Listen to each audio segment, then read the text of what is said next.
Welcome to the post-Mardi Gras edition of Red Meat. I'm Jim Geraghty along with Mark Hemingway and our special guest, Mario Loyola, a contributor to National Review and an advisor to the Defense Department, to the Senate, and all kinds of national security issues. Mario, we're glad to have you here because in the address of the President last night, his first address to both houses of Congress, he spoke at great length, but there was a missing word. The missing word, the secret word, was Iran. Which you kind of figure might have come up. I realize it wasn't a traditional State of the Union speech, but not exactly a minor issue facing the nation at this point. Yes, we've got economic problems, but one nuclear explosion can ruin your whole day. Mario, your take on the vaguest of references to negotiations. Well, let's start the story with the Axis of Evil speech that Bush gave in 2000 and beginning of 2002, was it? Yeah. And the number of times that he has mentioned Iran since then, which I think might be 2 or 3. Huh. So I think that there's been the U.S. the U.S. government has been paralyzed in its approach to Iran by the gravity of the threat, by the gravity of the risk of any Iranian retaliation. By the fact that we've tried to let the Europeans lead the way in the interests of a multilateral approach. I mean, people have to recognize that the Obama approach to Iran has already been, in effect, the policy of the State Department for many years. Mm-hmm. There is no relation whatsoever between what the U.S. government has done towards Iran and what the president said he was going to do at the beginning of 2002, which is to prevent the world's most dangerous weapons from falling into the hands of the world's most dangerous weapons. Is there a foreign policy rationale for not talking about this? I mean, is there some advantage gained by that? Or is this simply a result of paralysis, like you said? For the presidents, Obama and Bush not mentioning it, I think that they want to leave delicate negotiations to the diplomats. But of course, the problem here is that we don't have anything that the Iranians want, right? And we're not threatening to take away from the Iranians anything that they need. So and when I say we, I mean we and our European allies. So there's a fundamental mismatch of negotiating leverage to negotiating objectives. Uh-huh. We're asking them to give up, something that is going to greatly strengthen and prolong the Islamic Revolution. Mm-hmm. That's very important to them. It's a very valuable means of extending their power and of leveraging the power that they have. And what are we offering them in return? Not much. We're little piddly economic sanctions. We're not even threatening to cause great economic problems, nor much less employ a wide variety of military options that we would theoretically have. And see, I don't understand this because as I understand it, I mean, theoretically we could exert a lot of leverage over Iran. Iran's got major problems, with domestic unrest. Population is collapsing in Iran, in fact, and a number of other problems. So why aren't we doing these things?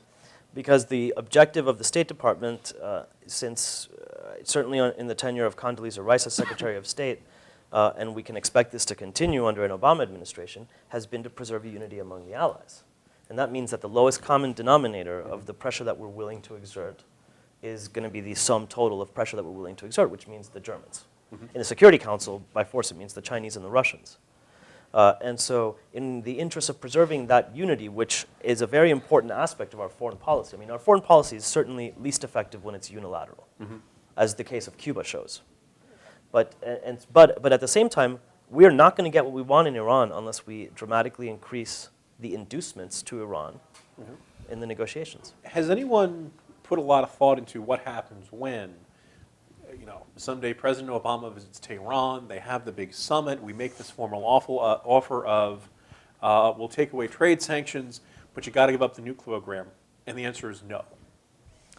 As you said, with all the various trade options we have, are any of them even remotely enough to cause serious pain to the regime in Tehran? No, especially because economic sanctions, by their nature, are aimed not at the regime but at the population. Mm-hmm. And they are only effective to the extent that the regime cares about the well-being of the population. In a regime like North Korea, where the Well, dictator doesn't care at all about the population, they're completely ineffective. Because he's willing to let millions of people starve. The sterling example of the sanctions on Iraq throughout the 1990s. Another- Boy, they another example, right. really showed Saddam, huh? And it gave the left an argument to say, you have a policy that's killing hundreds of thousands of children. And it wasn't that much of a defense to say, no, it's Saddam that's doing that. I mean, you have to take it. In a regime like South Africa, and arguably maybe Iran, where you have a government that's concerned with its popularity, that is concerned with the well-being of the population, sanctions have some chance of working. In a case like Saddam's Iraq or North Korea, it's a strategy that's designed to hope to win, not a strategy. Now, so if lowest common denominator and unilateral approaches are what's driving all this and hurting us in Iran, why is it that the perception is that it's the opposite? The U.S. is acting alone, the U.S. is being bellicose, et cetera. And there was a great deal of concern. Remember, Hillary and Obama lobbed a lot of values back and forth over that Lieberman bill, declaring the Revolutionary Guard in Iran a terrorist organization, which they are. So why is there so much concern over this, and why is the perception the opposite of what it is? I mean, a lot of history has always been really fascinating to me, not just for the events, but also for the equally strange things that people thought about them at the time. And that's a part of history that's too often ignored. There's a perception that the president has been unilateral and threatening towards Iran. Where? I don't see it, except since the September 11th speech, or since the 2002 State of the Union speech, 2002, Axis of Evil speech. He certainly hasn't done anything like that. I mean, there would have been, the Clinton I could easily see in this situation the Clinton administration's advisors, Ashton Carter, Bill Perry, and these guys. These guys, by the way, that Obama has brought to power, they don't like to be bluffed and pushed around, and they have the capacity for getting pissed off. And if the Iranians piss them off, they're going to have a problem on their hands. If you remember back in 2006 when the North Koreans were loading up medium-range missiles on a platform to test fire, William Perry, former Secretary of Defense, and Ashton Carter advocated in a New York Times op-ed preemptive strikes on the platform. This is the same group of people that's coming back to power now. Now, Mario, do you ever see the day when the headline is President Obama authorizes preemptive strikes on Iran?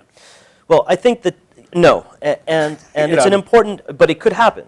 And I've challenged people that are going into the administration to say, do you think that there's a consensus against a military option? A lot of people have said, no, there's not. We're trying to see if negotiations can work.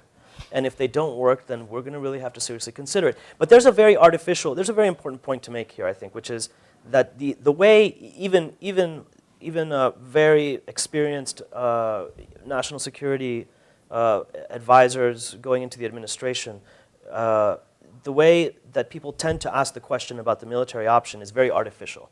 It says, okay, once diplomacy fails, what options do we have to destroy Iran's nuclear program?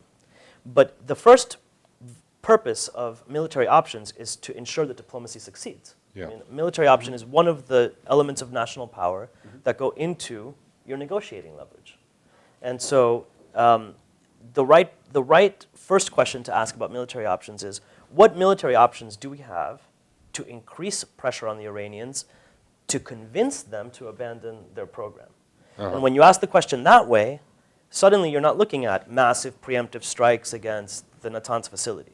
Suddenly you're talking about maybe, a no-flight zone over some part of Iran, maybe ships coming closer to the coast than they have been already, things that are not necessarily even violent, that don't necessarily involve things getting blown up.